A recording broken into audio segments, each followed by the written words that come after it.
वाहिगुरु जी की फतेह। पहला मैं गुरु महाराज के संगत तो माफ़ी चाहना करके हुन विचारा अंग्रेजी भी छोड़ गया।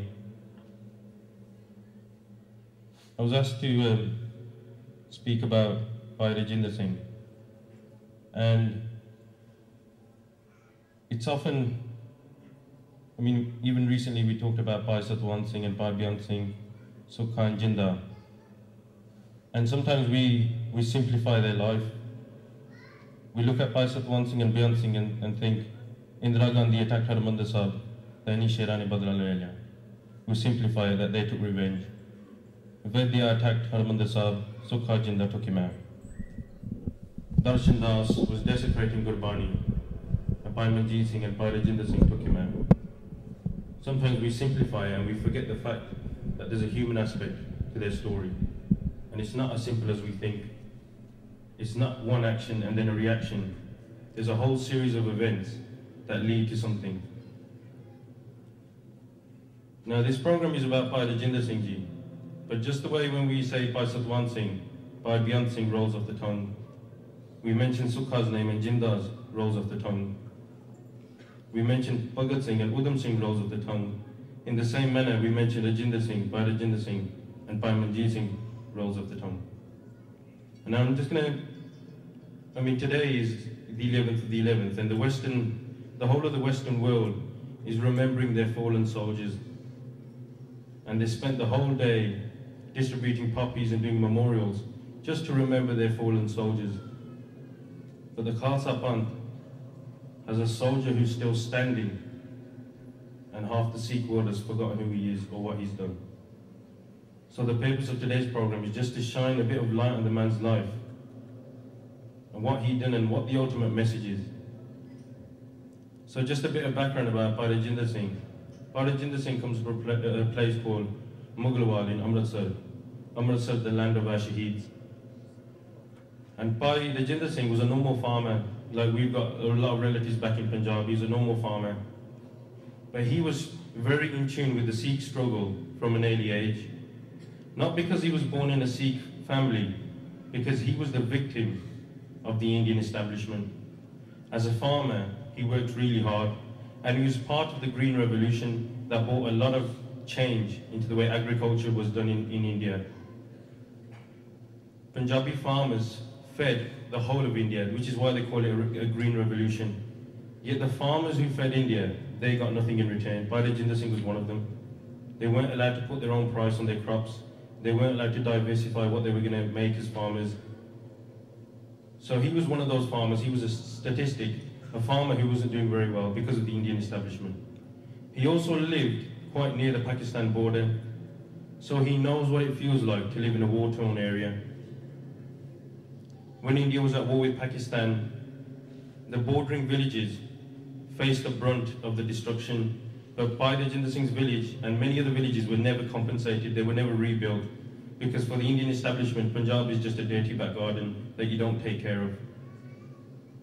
So Bhai Rajinder Singh decides to move to England to seek new pastures, and he moves here in the 1970s and bases himself in Middlesex, London.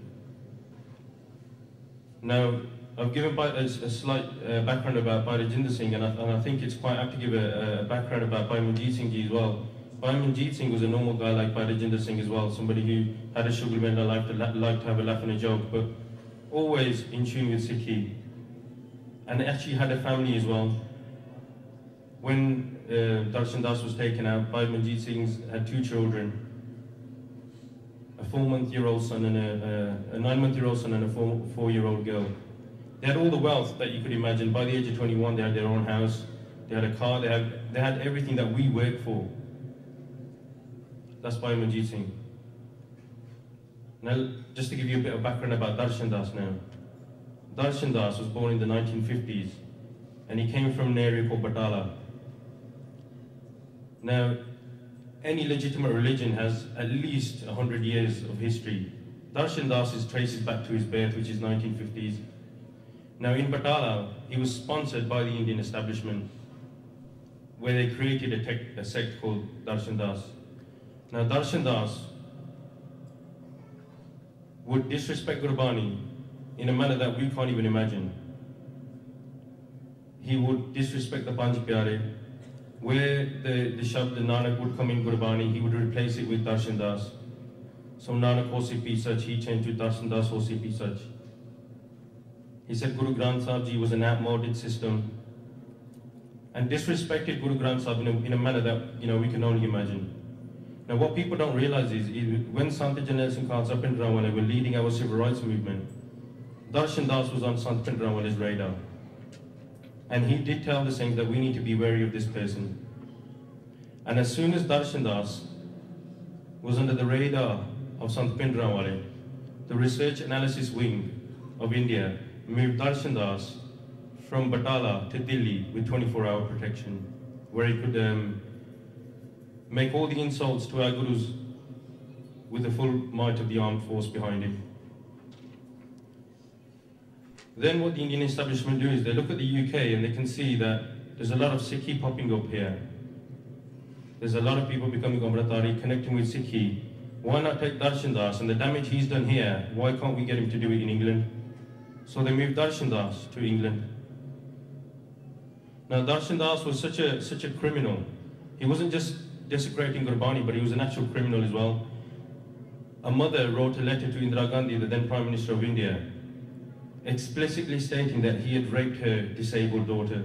And that wasn't the only victim. He had countless victims. So they moved somebody like him to the UK. And so there's the background. There's Bhai Rajinder Singh's background briefly, Bhai Manjeet Singh's and Darshan Das's background. Now when Darshan Das moves to England, he has a base in Handsworth in Birmingham. And there he begins to attract many followers, despite the fact that he seats himself higher than our King of Kings, Guru Granth Sahib Ji. Despite the fact that he was getting water from taps and getting people to drink it and saying, right, you've had my water now, it means you're Namratari. Despite the fact that he was replacing Guru Nanak Dev Ji's name in our Gurbani to Darshan Das, people did follow him. And when the authorities eventually invaded Harmandir Sahib and desecrated Harmandir Sahib in '84, we've all seen the scenes in the UK. There were mass protests. What Darshan Das decided to do was, he held a conference at the NEC. It cost them, at that time, £80,000. This was in the 80s, right after Operation Blue Star. He hired out the NEC, where he started mocking Bhai Satwant Singh, Bhai Beyond Singh, Guru Nanak Dev Ji, the Panj Pyare, Guru Gobind Singh Ji. And at that conference at the NEC, he declared, because a lot of people here, I mean, the sayings, the old-timers here, they burnt the Chande of the Indian flag, they burnt those. And Darshan Das declared from stage that anybody who burns a Chanda will face my force. So he said, Koi Chanda look ke dikha le. And many Gurdwara did burn the Chande. What he done was he packed out coaches from here, drove all the way to one of the biggest Gurdwara in Gravesend and attacked it. And Sangat was sitting in that Gurdwara just like you guys are. And Darshan Das's goons came in and they desecrated the whole place. They smashed the windows. And they attacked a lot of the Sangat. And all of this was going unchecked. Many people holding conferences, many people holding meetings, but not much was being done about it. Until Bhai Manjeet Singh and Bhai Rajinder Singh think enough is enough. Now, Bhai Manjeet Singh met Bhai Rajinder Singh at a protest in London. They didn't know each other then. And Bhai Rajinder Singh was always known for having an open wallet. He'd spend money wherever. As long as it was for a good cause, he didn't mind spending money, even if it meant he had to go without. Bhai Manjeet Singh was at this protest, and he saw a picture of Sant Bhindranwale, and Bhai Rajinder Singh was selling these pictures of Sant Bhindranwale. Bhai Manjeet Singh looked at the picture, and Bhai Rajinder Singh looked at him back and said, do you want this picture? Bhai Manjeet Singh said yes. He just gave him the picture. From then on, something clicked between the two. Just like Sukhan Mehtab clicked, just like Sukhan Jinda clicked, just the way Satwant Singh and Beyond Singh clicked on that day, Bhai Rajinder Singh and Bhai Manjeet Singh clicked. Bhai Rajinder Singh turned to Bhai Manjeet Singh and said, Koi seva kariye? And the reply was yes. So they both go along their way, and they form a friendship that gets closer and closer. Now, when Darshan Das was desecrating Gurbani and challenging the Sikh nation, challenging our values, challenging our belief system, these two guys think something should be done about him. But we can't act alone. We need our Guru with us. So both Bhai Rajinder Singh and Bhai Manjeet Singh,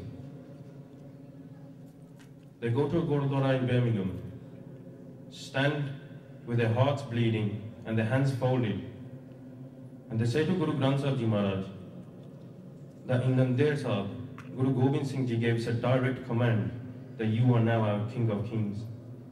But somebody in our very own city is desecrating your Bani. What should we do? You tell us to fight injustice, but how should we do it? Both Bhai Rajinder Singh and Bhai Manjeet Singh Ji are standing in front of Maharaj with their hands folded, and they ask for a hukamnama to direct them and guide them. And the hukamnama comes back from Guru Maharaj. Satguru ki seva safal hai, je ko kare chitlai.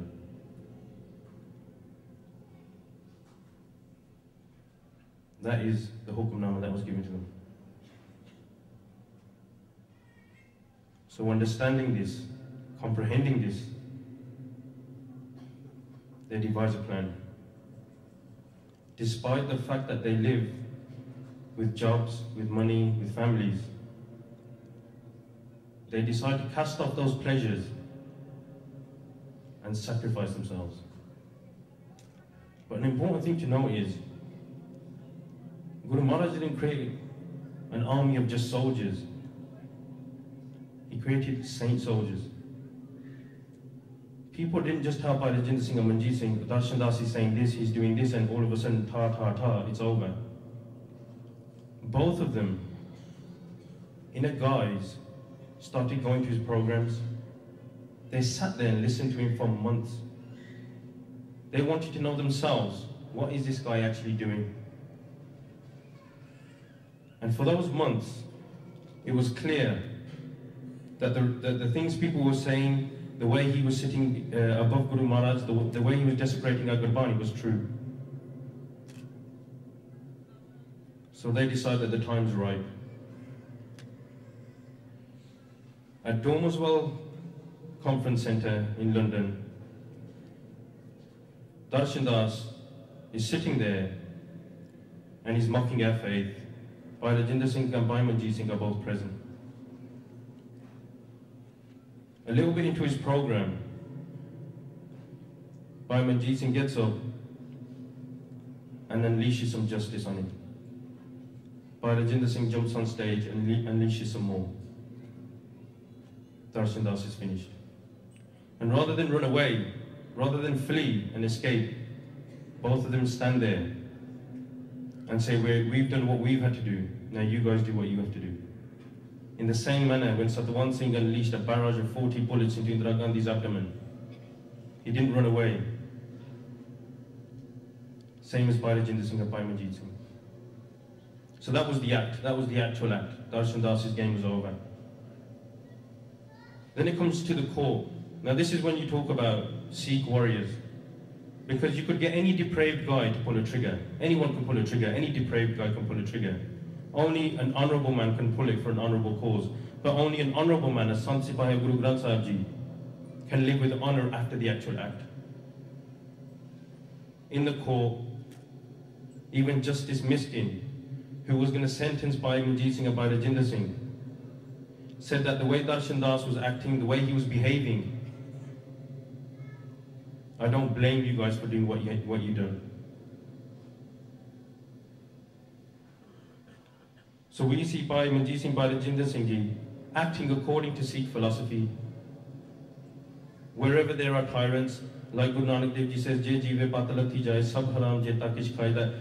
Even if around you there's destruction, if around you your Gurbani is being attacked, if around you your honor is being destroyed, that even your food and drink is sinful. So they acted. Yet it's going to be 25 years today. It's 25 years today. And I would say 70–80% of the Sikh nation has forgotten who Bhai Rajinder Singh is, or even Bhai Manjeet Singh. Many of our institutions, they're spending money on building halls, they're spending money on building wedding halls.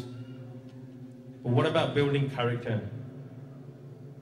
Is it all about wearing white kurte pajame and just doing Simran and Kirtan? Or do we talk about truth and justice as well? Sant Bhindranwale didn't have any building to his name, he didn't have any property to his name. You look at, with Guru Granth Sahib's blessing, the army that he built and continues to build. Why are our institutions prepared to build buildings and halls, but not build characters, not build Sant Sipahis? And it's a sad state of affairs. I'm not going to name any names or institutions because this isn't the time.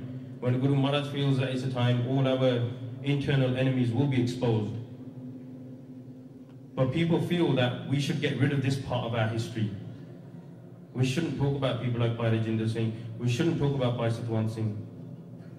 Fair enough, talk about Sukhan Mehtab, talk about Baba Deep Singh, but don't talk about the heroes of today, because then you people, the youngsters who are sitting today, and all the people who are watching at home, you've got the ability to be inspired by them. You don't have to look 300 years in your history to find your heroes. Your heroes still stand here today. There's one in jail in Portsmouth today. 25 years since he's been in prison. Some institutions will even say, Sada Nishana ho raha.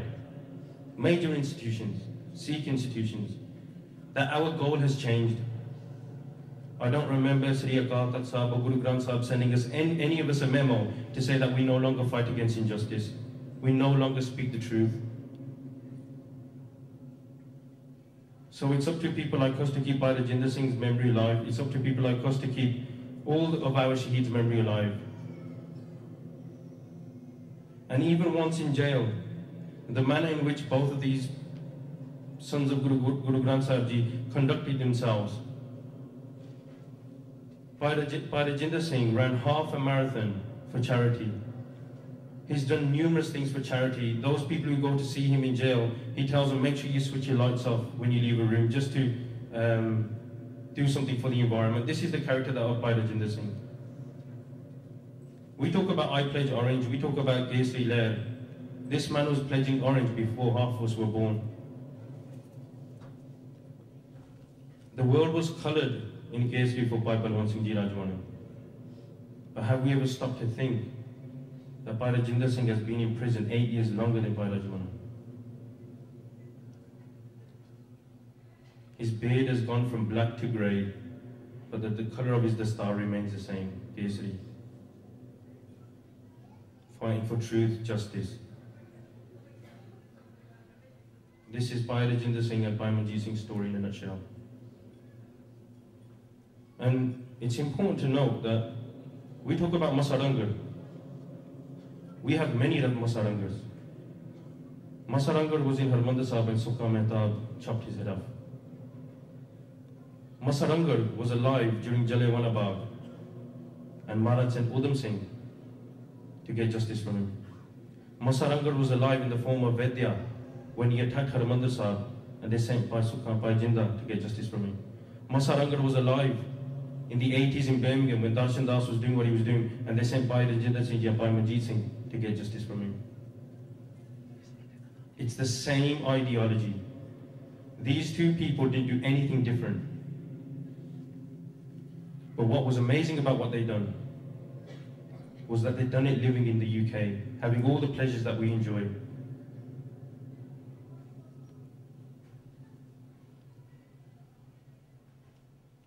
And I think, I don't want to be too negative, but sometimes I can't help think that we've let our Shaheeds down in a very big way. And I just want to mention one Shaheed because I think it ties in with this program. And that person's name, he's still alive today. His name's Bhai Kamaljeet Singh. Bhai Kamaljeet Singh in the 1980s was affected by Hargobind Sahib and Operation Blue Star. He was affected by the genocide in Delhi. Knowing that Rajiv Gandhi ordered the killing of almost 10,000 Sikhs across India after Indira Gandhi had been killed. Bhai Kamaljeet Singh left Punjab and went to Delhi. What was his mission? To kill Rajiv Gandhi.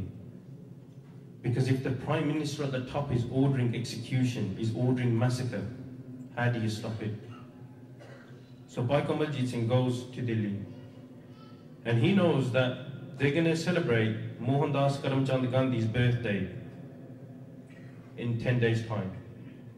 So he goes to the gardens where they're going to celebrate it, and he hides in the bushes with a 5-litre bottle of water and some cashew nuts. He doesn't even want to eat anything because he doesn't want to have to go to the toilet. For 10 days, he's lying in the bushes, and it's raining non-stop, but he's just got his target in mind. On the 10th day, when they're going to celebrate Mohandas Karamchand Gandhi's birthday, Bhai Kamaljeet Singh fires shots from a homemade gun. He didn't even have the money to buy a gun. He made it. From a homemade gun, he fires a round of bullets, and they miss Rajiv Gandhi. There's actually photos you can get off the internet of Bhai Kamaljeet Singh getting caught. He gets caught and he's sent to jail. Now this is the crux of what I want to say. This is where sometimes we fail as a community. Bhai Kamaljeet Singh, who you could say is a very prominent man because he's gone for somebody who's straight at the top, he's sitting in prison, and his mom is one of the only people that goes to visit him. And one day, she goes to see Bhai Kamaljeet Singh. She has a chat with him, and from her purse, she gives him 5 rupees. She's very, very, very poor. Bhai Kamaljeet Singh takes the 5 rupees so he can buy something from the jail, and he notices that there's some cow manure on the 5 rupee note. And he says, Mata Akiya, why is there cow manure on the note? And she says, Koi gani putta, don't worry about it, I was just milking the cows, they lag gaya hona. That I was just milking the cows and it probably just got on there by accident. So she leaves. Bhai Kamaljeet Singh is still disturbed that my mom's given me a 5 rupee note and it's got cow manure on there. So he writes a letter to his neighbour. And he asks his neighbour, why would my mom's 5 rupee note have cow manure on there? And his neighbour sends a letter back. He says that your mom, all day she collects cow manure.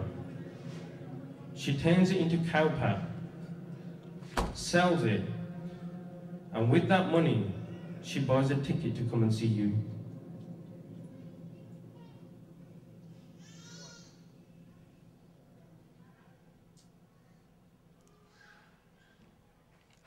This is when I talk about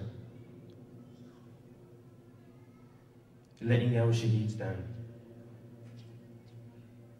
letting their families down. Now, when we started advertising this program, you may have seen the posters, and one of the on the poster they had a picture of Bhai Rajinder Singh when he was young with a black beard, and on the other side it had a picture of him now with a completely grey beard. And people were asking us, is that Manjeet Singh and is that Rajinder Singh? They couldn't comprehend that this is the same person. Many people have no clue who Bhai Rajinder Singh is. And these youngsters who ask us, it's not their fault. Half of them weren't even born when this took place. Is it not up to our institutions to educate us on stuff like this? Is it not for them to tell us who these people are so we can be inspired by them? So if there's something that we take away today, I'm sure Bhai Rajinder Singh, he knows that you're all gathered here today. It's not to talk about his life, it's not to honor him, it's not to commemorate him, it's not to celebrate him. It's his message. One, that this is our everlasting Guru, our head bows here and nowhere else. And two, where there's injustice, regardless of what you've got in your life or what you haven't got in your life, you fight against it.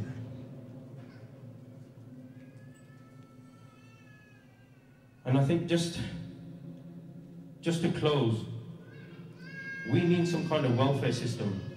We need some kind of infrastructure in place where we can look after the families of our shaheeds. Because if we could look at the state of some of our shaheed families, who out of us will leave them alone to go and sacrifice?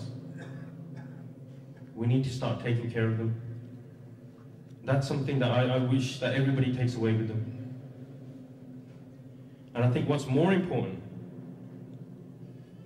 is that no matter how tight the noose is for a Bhagat Singh, or a Sukha or a Jinda, no matter how high or strong the wall is for a Manjeet Singh or a Rajinder Singh,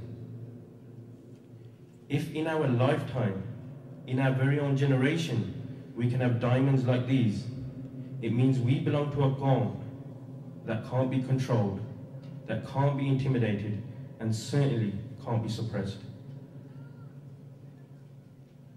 Now I just want to finish.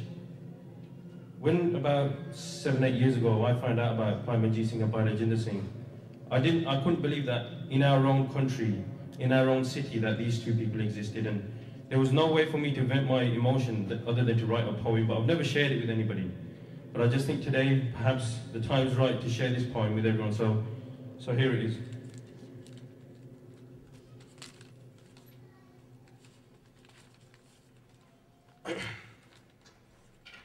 Dazzling escapades of Sikh warriors in Punjab left an incredible mark. Stories filtered through of triumph in the midst of the dark. Their sacrifice and martyrdom restored Sikh dignity and pride. These defenders of faith instilled a new powerful drive. Yet Sikhs outside of India were resigned to being a mere onlooker. Tears, anguish and prayer is all they could offer. But two young brave hearts who resided in the UK did the unthinkable and offered their heads on a tray. Currents of courage in the veins of Punjab's freedom fighters ran through Rajinder Singh and Manjeet Singh, history's new raiders, casting off pleasures provided by the Western sphere, abandoning home, work, and all those who were dear, embarking their journey on a path thinner than a strand of hair, accepting their destiny, steadfast, unyielding, with nothing but prayer, devising a plan to obliterate the fountainhead of terror, Darshan Das, a puppet of fascist India who dubbed Guru Granth Sahib Ji an outmoded farce. By placing his feet on our Satguru, the eternal King of Kings, the eternal King of the universe, this epitome of Kaljug, Satan's very son, with sin he had immersed. Sikhs across the UK staged conferences in dismay, but these two tigers had nothing to say. Comprehending Sant Bhindranwale's revolver solution, the time was ripe for Darshan Das's execution. Attending a seminar in which the crowd jeered at Sikhi, Darshan Das took centre stage to begin his speech. "Evade this, you dog," shouted Bhai Manjeet Singh, releasing a barrage of bullets towards a man who said he could dodge anything. There lay slain the self-proclaimed king, drenched in blood. The mission was complete. Rather than flee, with honor they stood. Sentenced to life incarceration by the courts of the land, but bestowed with guidance and valor by Guruji's hand. Offered parole on the condition that they express remorse and guilt. These saint soldiers replied, "For anyone disrespecting Gurbani, more blood will be spilled." While in prison, they have lived like shining stars by raising money for charity. Stunned and in awe, prison wardens have never seen characters so saintly. To protect the basic tenets of Guru Nanak Sikhism, these two tigers sacrificed their all for a lifetime in prison. We salute you for restoring our glory and pride of the Khalsa. You have inspired our generation by becoming our Sukha and Jinda. Waheguru Ji Ka Khalsa, Waheguru Ji Ki Fateh.